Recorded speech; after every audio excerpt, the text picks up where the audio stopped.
And now on Snowball Reads, and yes, this is still Snowball. Oh wait, Snowball forgot something. Up. Oops. Crouch. Sneaky. Snowball has to be very sneaky, as Snowball is reading books in random places in Whiterun. Snowball doesn't want anyone to find him. Although by now you should know exactly where Snowball is. Facing this way is better. And now you know how Snowball selects a location. Dwemer Inquiries, Volume 1. Dwemer Inquiries, Volume 1.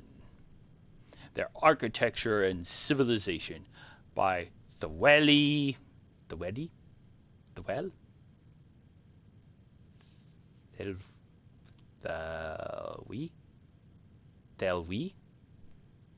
Thelwell?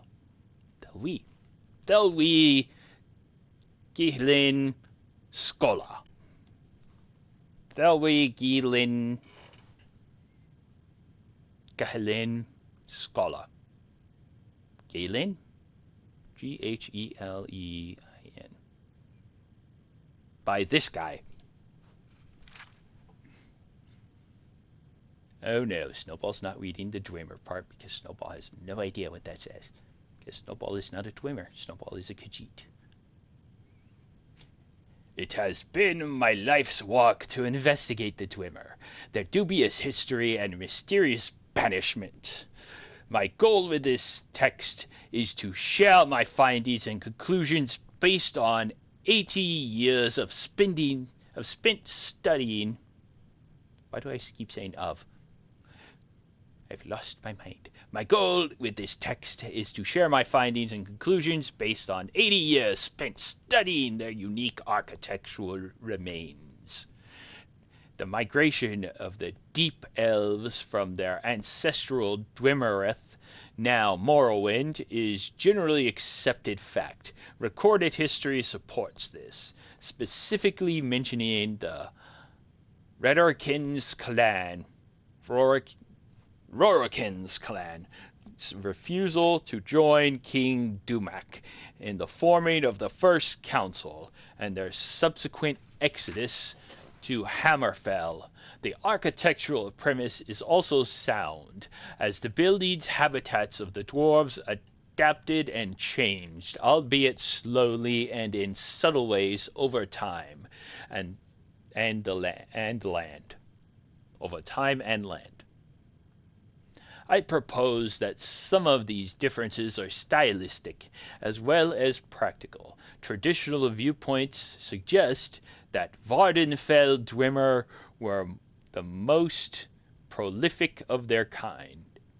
Based on my excavations throughout Skyrim, Morrowind, and High Rock, I am not sure that this is the case.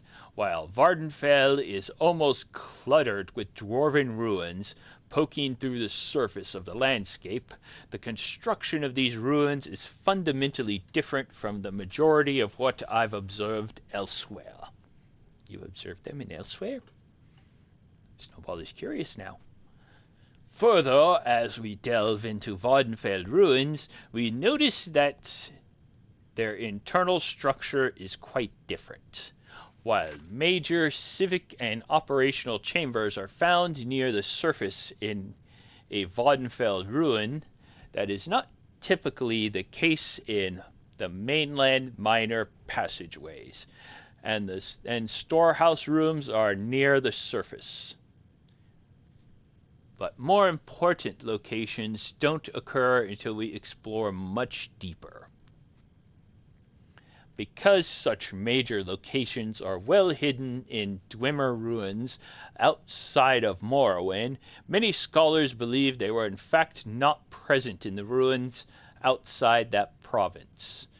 This premature conclusion led some to believe such sites to be mere outposts. My research has shown this is not to be the case. There are a few theories that may explain this difference. Perhaps clan architects simply had their own styles and preferred when it came to civic planning and preferences when it came to civic planning. This seems only somewhat likely, as dwarven techniques were based on empirical study. There was likely little room for creative interpretation when it came to building technique. Geological makeup of the terrain almost certainly played a role, especially in a region like northern Skyrim, where the ground near the surface is very rocky and often frozen, versus the volcanic substratum common in Vardenfell, or the ubiquitous aquifers found in Hammerfell. It's possible that dwarven architects in the north were not even able to excavate larger structures until reaching more pliable stratum. This scholar would like to suggest, however, that many structures west of Morrowind were built after 1E420, when Clan Rorikin left Vardenfell. It seems evident that several clans broke off to create their own settlements and chose to live in greater isolation than their eastern brethren. This theory is particularly fascinating because it leads me to believe that dwarven architects may have developed even more elaborate methods of hiding their strongholds over time. This opens the distinct possibility that undisturbed dwarven architectural sites exist throughout Tamriel, even in southern areas like Cyrodiil or Blackmarsh, where dwarves are not believed to have ever had a significant presence. Though we ought not get carried away on flights of fancy, one could extrapolate this logic to suggest that some dwarven clans were living among us for much longer than previously believed, perhaps well beyond the disappearance during the War of the Red Mountain in 1E700. Blank pages.